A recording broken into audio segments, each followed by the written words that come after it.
Hello and happy Tuesday. This is Marsha Kerr, Talley, and this is Candid Conversations with Marsha.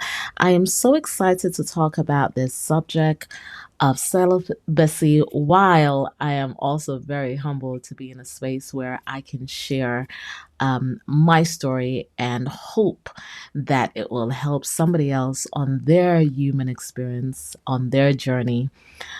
So today, the conversation is really centered around celibacy and its effect, the benefits of it on our mental, our emotional, and physical well being. So, when we talk about celibacy, we need to establish what that means. For me, celibacy is abstaining from sex and from sexual intercourse. It is not abstaining from intimacy, and intimacy looks differently for different people. But celibacy is where you are abstaining from sexual activities and definitely sexual intercourse. Um, now, that from person to person, it may look different. And the reason it may look different is because some people are on a celibate journey because of their religious practices, some because of their spiritual practices, some because of their health practices, some because of their emotional and mental well being practices. But celibacy has a place for all of us. And I truly believe it is something that more of us need to embrace. I'm not saying celibacy should be a life sentence where this is something you do forever, but I absolutely think it's beneficial for a period of time. Just like fasting, if you think about fasting, where you decide you are going to give up certain foods or not eat certain foods for a certain period of time, or not eat any food for a period of time, what that does to your body and mind. Fasting creates a body and mind connection that nothing else really can do. And that's sometimes some of the issues that we face is we believe that instead of doing one thing, we can do something else instead of it, and we will have the same effect. I don't believe that to be the case. I believe sometimes you just have to do what you know to do so that you can get the benefits that you want to have. So, just like fasting, you have to do that to get certain effects. I think the same thing is for celibacy. I do want to establish this landscape, though, that celibacy, in my opinion, is not to be forced. It's not something you do because you are trying to force the world around you to morph into what you want it to be, or even force yourself to become someone you want to be. I think celibacy happens when you get to a point where you realize that it is best for you to create a space where you can reset, clear out some of the clutter, and create some new habits. And when I say reset, I think what celibacy has done for me in the times that I've practiced it is that it's allowed me to remember who Marsha is without having to consider all the other people, or remember who I am without having to consider sex. Where I think sometimes as adults, we really feel like everything centers around sexual activities. Sometimes we just don't even know what to do outside of that. When we talk about relationships and when we talk about intimacy, the first thing is sex. And some of us really don't know what to do with a person, with ourselves, when sex is not involved. We get bored and we want to put on some porn. We get bored and we want to sleep with somebody. We feel some type of way and we're seeking that pleasure from an external force. What celibacy does for me is it allows me to take that off the table become more creative, and also go within. So now I have to tap in parts of myself that I like, that is not just about that physical, carnal part of me, but the other parts of myself. And I'm going to be frank with you, I'm going to be really honest with you. When I think back to a lot of the traumas, my very first trauma that I experienced at 6 years old was around sex. And every other emotional situation I've been in has been with someone I've had some type of sexual intercourse with. Now, I am not saying, and let's be clear about this, that sex is a sin. I don't believe that. In fact, I think sex in itself has a whole bunch of benefits, health benefits, emotional benefits of its own, mental benefits of its own. I believe it does, physical benefits. I really do believe that. I just feel like some of us are entirely too obsessed. And so that obsession, instead of it creating energy of love and creating an energy that can have us produce something beautiful, it's actually doing the opposite. It's creating and causing havoc in our lives.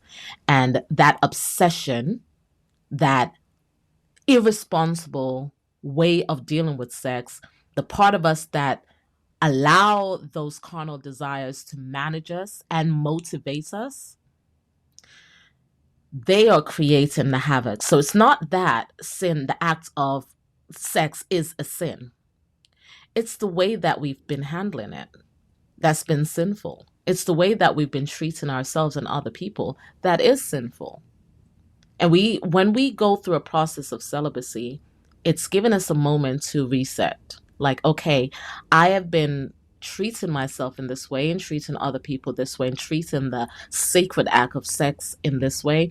And perhaps this is a moment where I could redefine what this level of intimacy looks like for me. What do I actually want that to look like in my relationships? So for me, I got to the point where I absolutely knew I no longer wanted to partake in any casual sex, because I don't feel like sex can actually be casual. We do justify our actions and we try to make out like it can be casual. And we say all these things to convince ourselves and other people that it can be. But it always has consequences. And I had to sit back and think about all the consequences of having sex with people that I'm not in a committed relationship with. The risk of that is much higher than when I'm in a committed relationship. I'm talking about after you decide to seek pleasure with someone else, after you lay down and you go through the act, you get up worrying about, did the condom slip off? Is it lodged somewhere in my orifice? Was there a hole in the condom? Could I still possibly be pregnant? Even though, in my case, I haven't been on birth control and those types of things, because that's a whole nother conversation. But there's certain things I don't want in my body.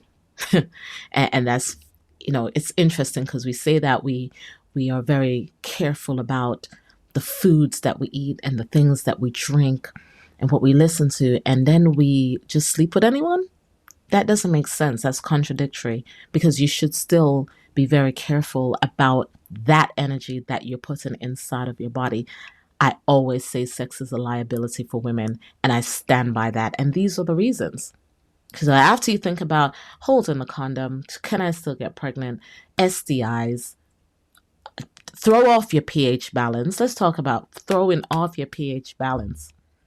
Because even if you use a condom, the condom in itself, you could be allergic to it, like some of us, allergic to latex, and we have to have certain types of condoms that work well with our bodies. And then if you don't wear it and it's with someone that you're familiar with, it still throws off your pH balance, especially if those people, and you can tell when those people are involved with someone else, because your body responds and reacts to that. So I really had to think about this. I had to think about not just those worries, and they're legit worries where you're there sitting thinking, oh my God, if my period is a day late or a couple of days late, then oh my God, did I get pregnant? Or if it's a little bit early or something slightly different with it, did I get pregnant? Because people can still be pregnant and have a period, or then you have implantation, bleeding, and all of these things. So your mind is just constantly questioning this, that, and the other. And I don't know about you. I can't have a great sexual experience if I'm worried. Like, if I'm worried about, is this person truly committed to me? Is this person with somebody else? Does this person have doubts about me and our relationship? Where do we stand? Are we in a situationship? Where are we going with this? La la la, blah blah blah. All of these questions, I can't have a good time. Like, I'm going through the motions. You may hear me scream and shout, but I'm not having a good of a time that I could have. And I'm just in a space and time where I want to have authentic, genuine experiences that do not require me to put on any fakery. Where I don't have to pretend. I don't have to convince myself that I'm enjoying a situation or a person or the activity when I'm really not. I don't want to have to convince somebody else that I'm really feeling them and feeling what we're doing when I'm really not. And so when I went through a process of abstaining, or I should say a period of abstaining, it's still a process because there are things that comes along with going through abstaining from sexual situations. And again, it could be for you where you're just not participating in intercourse, but you're still kissing and, the other things. And I can't tell you what to do with what you do. But what I am saying is the times that I have been abstaining, when I have abstained and I was not involved in sexual intercourse, I knew it was a time where I just wanted peace. I wanted something different. And that's the time I am. That's what celibacy allowed me to, or abstinence allowed me to experience, is the clarity in what I wanted. What did Marsha want? Well, Marsha wanted to feel loved and be loved and to reciprocate that love with someone she trusted and who trusted her. Someone she felt safe with and who felt safe with her. Someone she felt she could just let go and be her authentic self and they could do the same with her. Someone she could be vulnerable with and he would be vulnerable with her. I wanted to have those types of situation with someone who was committed to me and me to him. And I could see us in our future where we could build together, that we were choosing each other and working through the things that show up, and we're choosing to work together through those things. That's what I wanted. I did not want to be playing with anyone just because they wanted a warm orifice or because I was just indisciplined at the moment or I was just horny because I needed a stiff phallus and not the one that's in my drawer. I wanted something living, alive. And I'm not talking about toys right now because some of you are just having human dildos. You just have a human sex toy. There's no connections. There's no emotional connection to the person you're dealing with. And if there is, the emotions are in disarray. They're all over the place. They're anxious. They are worried. They are unsure. It's all of that. It's the back and forth, and it doesn't bring you joy. So I got to a place in my life where I wanted the other side of life. After you've been experiencing the same types of patterns for a long time, you get to a place, and this is again what abstaining allows you to do. It gives you the space to start thinking. You get to a place where you're like, what? Wait, I want something different. Surely there is something different out here. Surely there are people in healthy relationships having sexual situations with people they love and using that energy to create beauty. Surely. I wanted that. That's what I want. And I got to a place where I didn't want to settle for that again. I didn't want to settle for, you know what, let me use this tool to convince this person to be with me. Sex doesn't convince anyone to stay. It doesn't convince. You could think you're doing the absolute most, and that's why dude is staying around, or that's why the chick is staying around. But let me inform you, that's only shallow ground. There's no depth to that. If your entire relationship is built on sex alone and you believe that sex is what's going to open their eyes to your value and how amazing you are, you're misunderstood.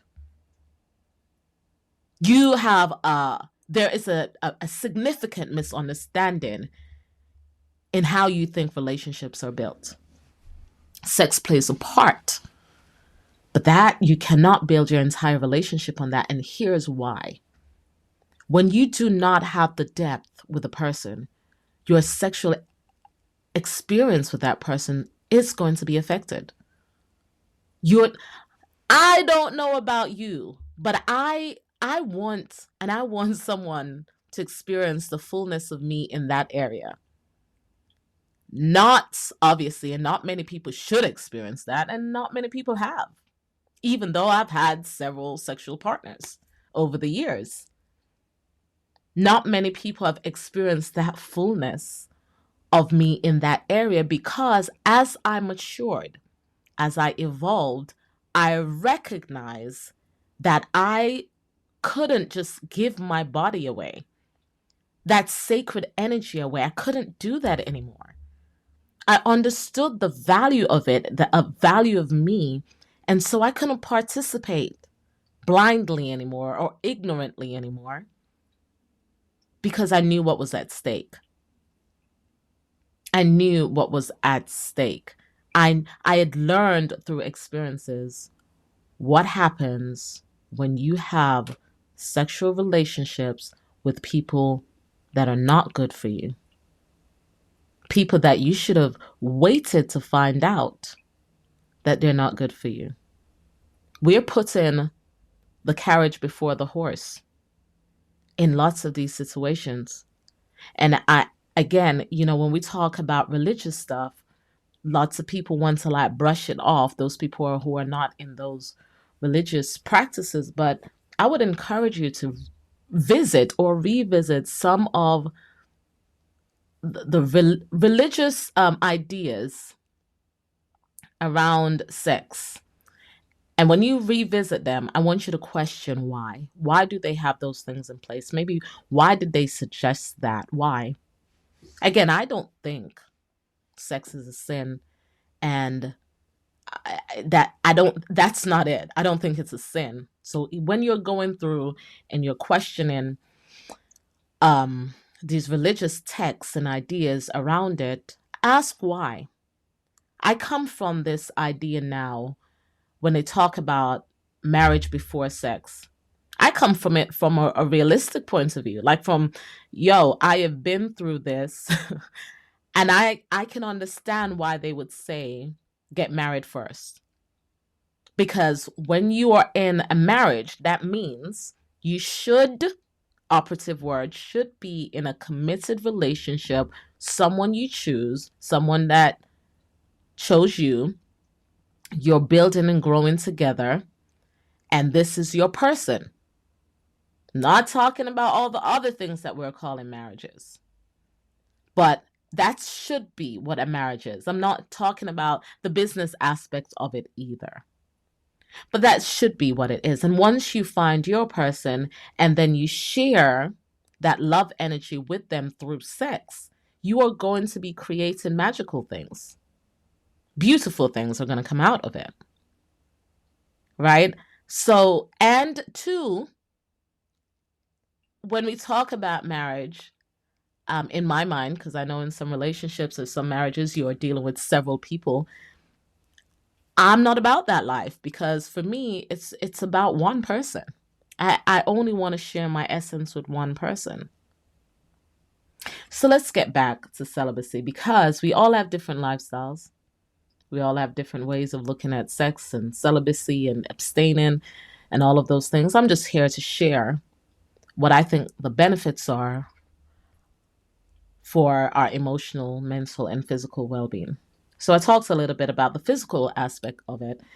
Um, Two things. So, one, physical aspect, I was talking to a friend a couple of days ago, and the conversation was just sharing about how this person was a little bit depressed at the moment because they had some health scare, and the health scare involved STI or STD, and pretty significant one. And it got me to thinking, we play around with this thing called sex, and we really shouldn't. We really, really shouldn't. And as I was listening to this person speak, I was just thinking, just assessing myself. And it just reconfirmed why it's important to just pause, take a breather. Because physically, you're putting yourself at risk when you are led by your carnal desires.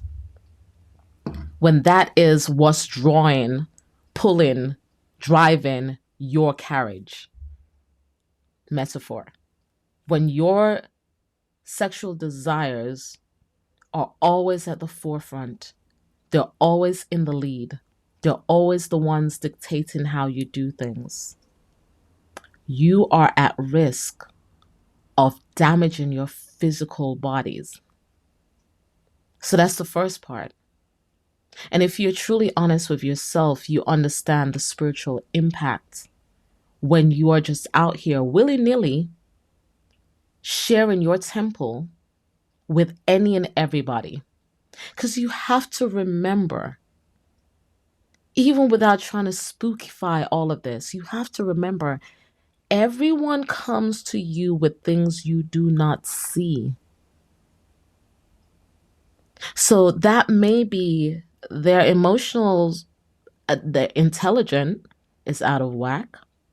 They might be dealing with mental issues you don't know about.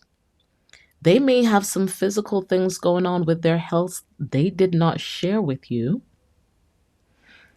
And then there is the spiritual consequences of that comes with a person. You do not know what a person is carrying.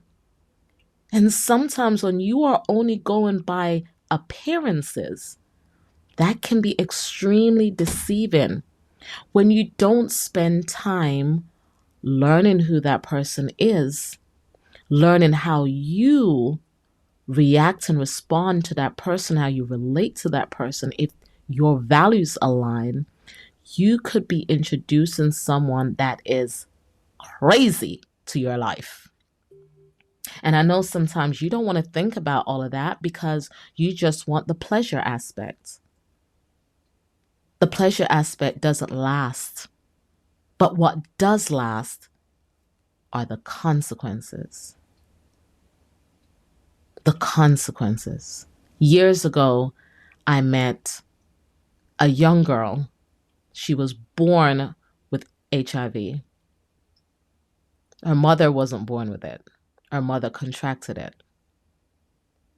And I think about all the people who went out seeking pleasure, including myself, went out seeking pleasure, and who came back After the pleasure, because sometimes the pleasure only lasts 2 minutes. Let's keep it real.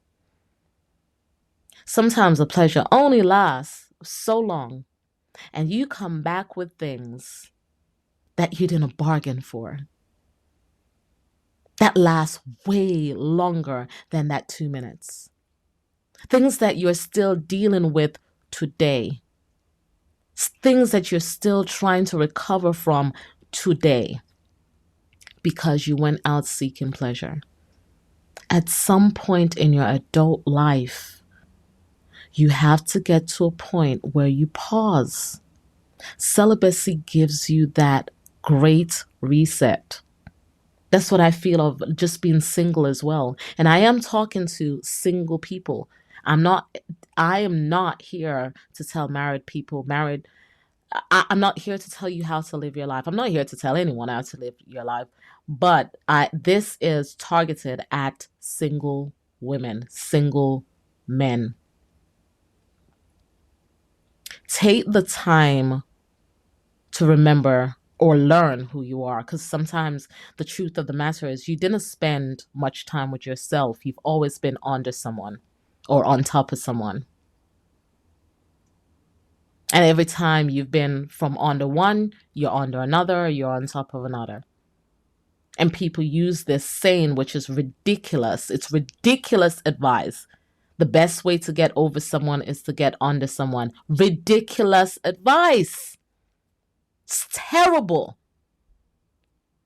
When you end a situation with a person, you need a clean out phase where you're able to clear out the thoughts and the energies that you guys collected and formed during the time you were together. And it's like cleaning house. You have to clean your damn house. Honestly, some of us are running around here from one person to the other with a filthy house. You are carrying everything. Imagine someone came to your house, yeah? And they stayed at your house for a while. And they left all their belongings and or all their little that. Maybe not all of their things. They moved out, but they left quite a bit of things in there. They might have left, a plate or the this, the that, their jumper, whatever it is. They left a few things. So that one person may have left a few things. And then you just quickly invited somebody, come on in, next person, come on in, come through. When they leave, they left some other things as well. You have the things from the previous person plus this person in your house. They leave, come on in, and you just keep inviting people in. You never took a moment to say, whoa, hold up. No one else can come in my house right now. I need to clean up. I need to get rid of some of these things that are in my house. And some of you are hoarders. You're hoarders in more than one ways. And I'm not here to judge you or to chastise you. I'm here to help you get clear on who you are so you can make the changes that you said you want to make. So you can have the things you said you want to have, because I'm on that same journey with you. Some of you are hoarders. You're holding on to energies that you need to let go of. You haven't cleaned your house. So even if the right person shows up to your doorway, to your doorstep, if they came into your house, they would be absolutely appalled and they wouldn't be able to stay. You would repel them because of all the filth, all the things you've collected, even if some of the things are beautiful. But it's a clutter. It's a bunch of stuff. And I just want you to think about that mentally, what that does to you. And emotionally, how convoluted you are, how unclear you are in your thinking and the ways of doing things, because you didn't take a moment to pause and to clean house. You have to clean house. You have to clean house. So I'm going to go through this, and when we talk about the mental aspect, a lot of therapists now are seeing and suggesting, they're seeing where their clients are more open to celibacy, and they are sharing that as a part of their practice. people in certain spiritual realm also share celibacy as part of their spiritual practice so that they can get more enlightened or more connected to whatever they call their source. And these are just some of the benefits mentally. And I think this actually affects your emotional well-being as well. Is that when you take a break and you allow yourself to have deep, meaningful connections with sex off the table, you're able to see clearer. Because I think sex is what we call the rose tinted glasses. It taints things. Instead of you being able to see clearly, you can't. You can't. Because this thing is clouding your judgment. Take it off the table. I'm not saying take it off the table forever, but take it off the table for a while and see how deeper can that connection go. Will that connection grow? Will it go any further? Sometimes you have to be honest with yourself and know that those physical worries, like the STIs and getting pregnant, that affects your mental well-being. That's creating shaky ground. It's messing with your emotions. And when you participate in sex with someone else, you're also taking on their emotional baggage. And some of you are not able to take on anybody else's baggage because you have too many. Your bag lady, your bag sir. You have too much baggage already. So if you take on anything else, you're first of all, you're already unstable. You're already imbalanced because of all of these things you're carrying and you haven't cleaned house.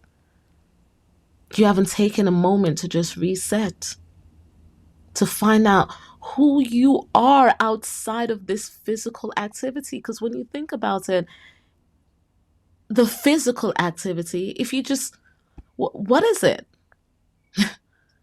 But it plays such a huge part in most of our lives. For us, for many of us, sex is the drug. It's the craving that drives us to do some of the craziest things. Some of the craziest things people do for sex and in the name of sex. And in our level of maturity and wanting to evolve into the version of ourselves that can experience joy and bliss and peace and spiritual heights, we have to consider taking sex off the table, at least for a while. You have to make a commitment to yourself to learn more about who you are before you can introduce anyone else. And I know some of us are taught that sex is a communication when it comes to love. We think, thank you, Tete, for coming on. We think that it is a way of expressing our love, and it is in the right situation. Where it becomes crazy is when we misunderstand a person who doesn't love us as loving us just because they're having sex with us. It becomes crazy when we are thinking sex equals love. And that's not the case, is it? That's not the case. And I know it sounds like crazy. What are you talking about, Marsha? What are you talking about? Why will you tell people? I'm not telling you to stop having sex. I'm telling you to abstain for a while so you can do it with the right intentions, with the right vibrancy, with the right energy, for the right reasons. Some of you are simply having sex because you think it's what's expected of you to do. You believe this is what I need to do. If I'm in a relationship with someone, this is what I need to do. It's, and I'm not saying it's not part of it, but honestly, sometimes you doing it too quickly, prematurely in a relationship, that that can have the complete opposite effect of what you want it to have.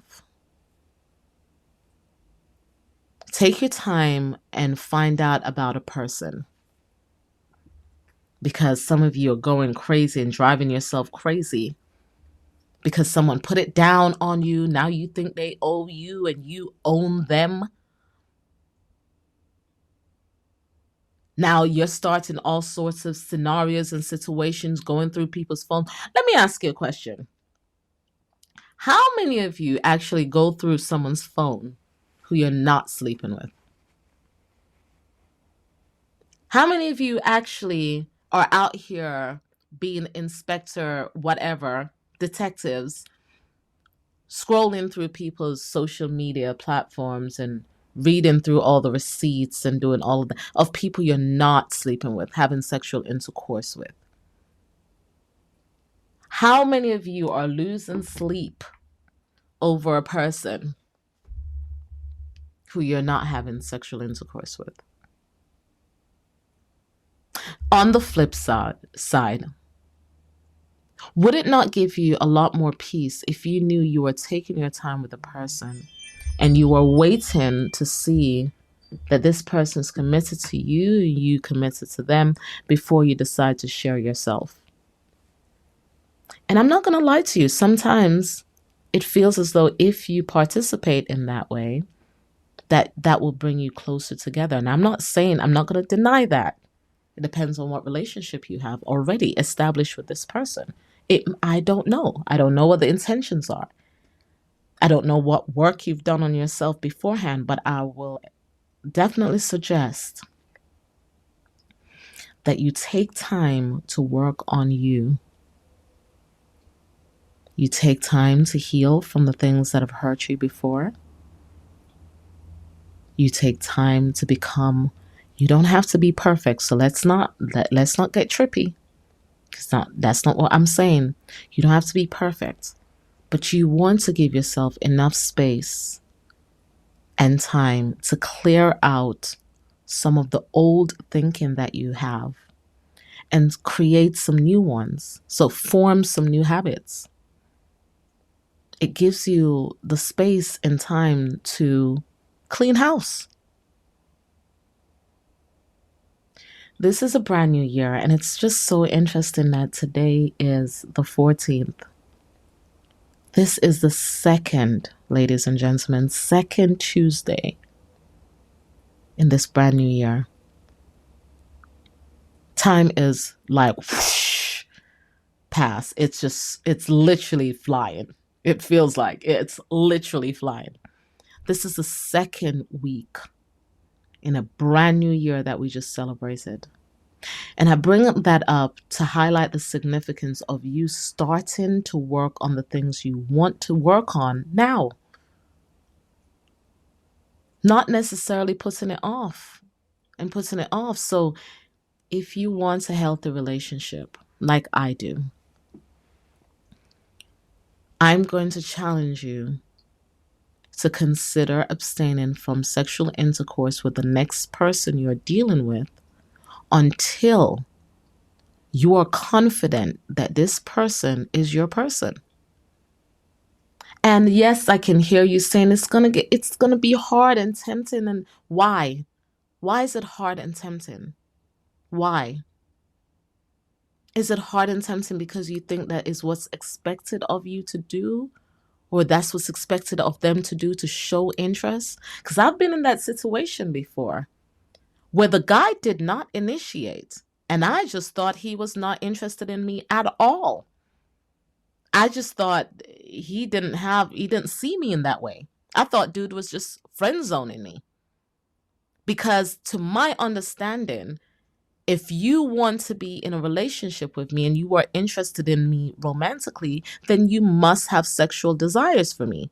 And that's the thing. I want my guy to have sexual desires, but I also want my guy to be sexually disciplined. And some of us do have this mindset that The only way a person can show that they're romantically interested is if they show us that's how they feel about us sexually. I think with celibacy, it allows us the space to reevaluate our beliefs and readjust them. It also gives us a chance to connect with people who have similar beliefs, similar values, and then we can build from there. If you choose to have sex, which again, I don't believe it's a sin, but if you choose to have sex, I think it's important that you're coming to that situation with a clear mind and a pure heart, that your intention for having it is not because there's a need for you to feel like you belong, or you need to be validated, that it's not coming from that place. And you have to do the work as to figure out, why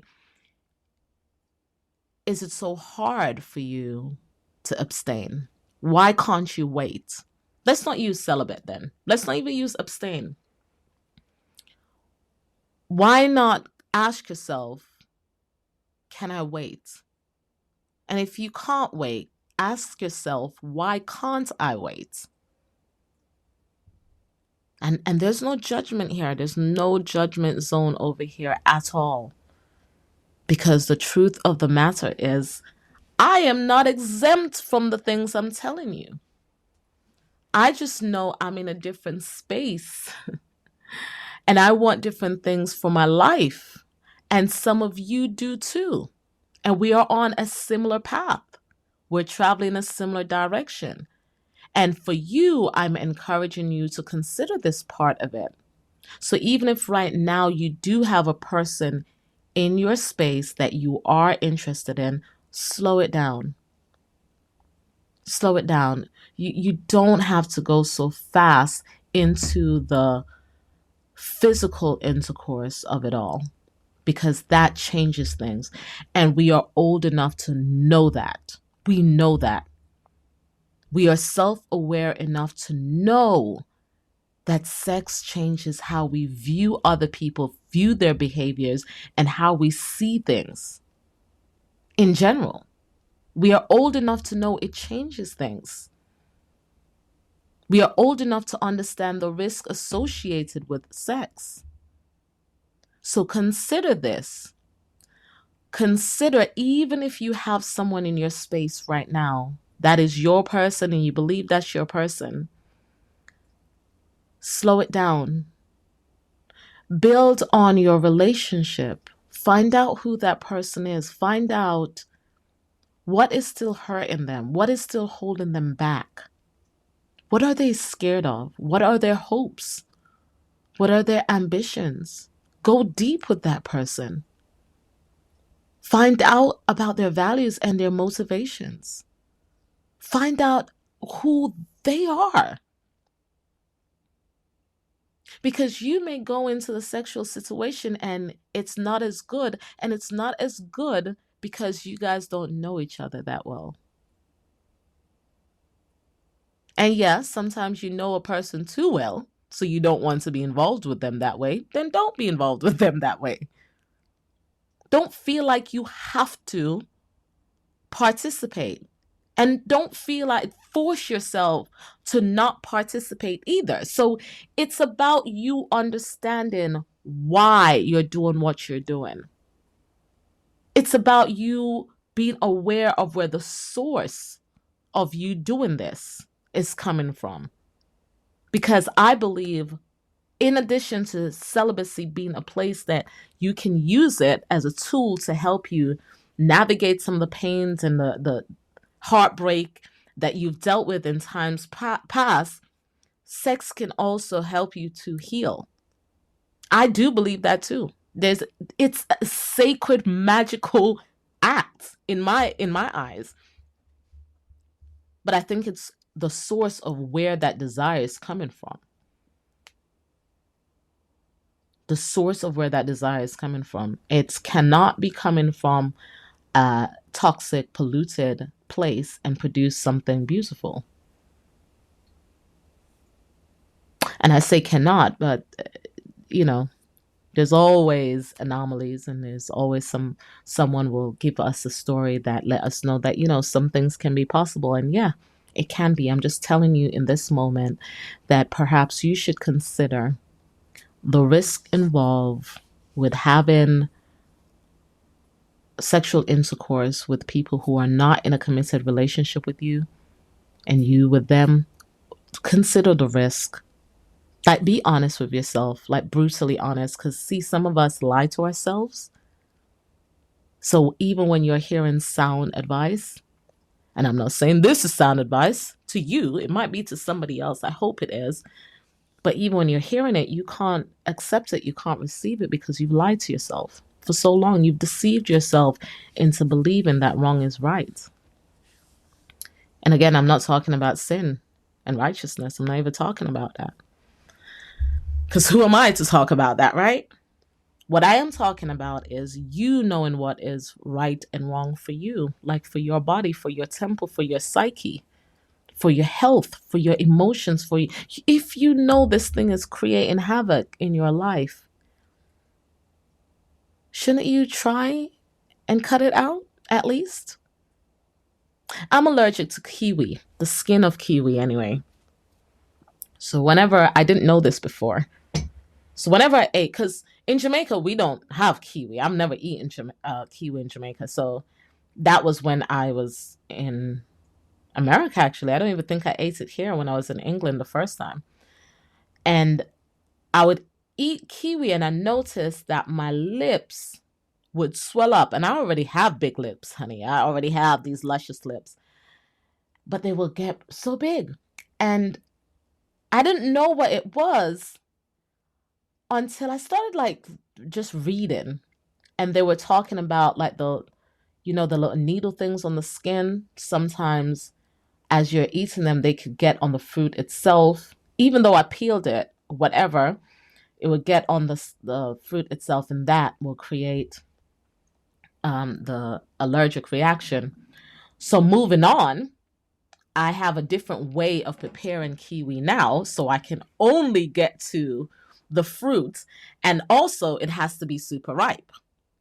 So I knew that either I did one of two things, because I had to cut it out for a while to realize that's really what was happening. And, when you go for allergic tests, doctors will do that too. They will ask you to cut out the foods and just to assess to see. And that's essentially what you're doing here, to see what happens when you cut it out. When you take this off the table, when you're no longer ingesting this, what happens? And then if you do decide to go back and eat this food, how can you prepare it? So with kiwi, I found a new method that actually works way better. And again, the fruit has to be super ripe, and it involves me like scooping it out with a spoon and all of this. But the reason that I would risk it with kiwi is because it has tons of vitamin C. And in this country that I live, listen, your immune system needs to be on fleek all the time. I need to have the best immune system all the time. So I do like kiwi for that purpose. So you have to decide for yourself, does the consequences, is it worth it? The risk, does it outweigh the consequences? Or the benefits, does it outweigh the consequences, or vice versa? You have to decide that for yourself. I'm not telling you to not do what you need to do, because I'm going to do what I need to do. But I am telling you to question, what is the source of your desires and what's driving you to be involved in that way. And if you remove this off the table, how could it affect you mentally, emotionally, and physically, and spiritually? How would you benefit from taking this off the table? And I'm going to close out with this. I was listening to a brother from India yesterday, and what he was saying is, when you get to a place of, I want change in my life and I want peace, celibacy just comes naturally if that's part of what you want. It's not forced. It's you just realizing, this is what I need right now. And again, it's not forever. It's it's not forever. It's again like fasting. It's again like just removing something out of your diet to see the benefits. If you're not eating that. Like, it's the same thing. It's the same thing. It's just a period of assessment and reevaluation and recreation and forming new habits and clearing out old clutter. It's about getting that clarity of mind and purifying your heart. So it's not a forced thing. It doesn't have to be forced. It is about allowing yourself to learn what brings you joy outside of seeking external stimuli for pleasure. It's about creating deep human connection without having the physical penetration as your go-to. Think about how much of your life has been consumed by physical penetration. How much you've risk. How many things you've just think about it. And will it be worth it for you to take this off the table for a moment? Because the truth of the matter is, some of the things that you're doing is causing you more harm than good. Some of the things you're doing is causing you more bondage than freedom. But you want to be free. You want to be at peace. You want to be loved wholly. You want all of those things. In order for you to get those things that is feasible for you and you're able to get them, you may have to do something that's going to make you feel uncomfortable for a little while. Just a little while. You don't have to do it forever. You will decide how long that will be for you. And you will realize how much you gain in the process. Whatever you choose to do, please seek to heal from your emotional traumas. Please seek help if you are suffering with any type of mental unhealth. Please go and see the doctor if you're dealing with anything physical. Don't just try and deal with it by yourselves. Please. Your life can be a lot more fun and healthy and happy. But you cannot lie to yourself. You can't try and deceive yourself and convince yourself that one thing is the other when it's not. Be real. Is this taken away from you, or should you consider removing sex off the plate for a little while to see how you can clean house? To see how you can get more benefits out of your living outside of you always having to give yourself to someone else in this way. So I'm wishing you the best. I hope you're wishing me the best. And I look forward to having more conversations with you here on Candid Conversations with Marsha. Have a fantastic day, and we will talk soon.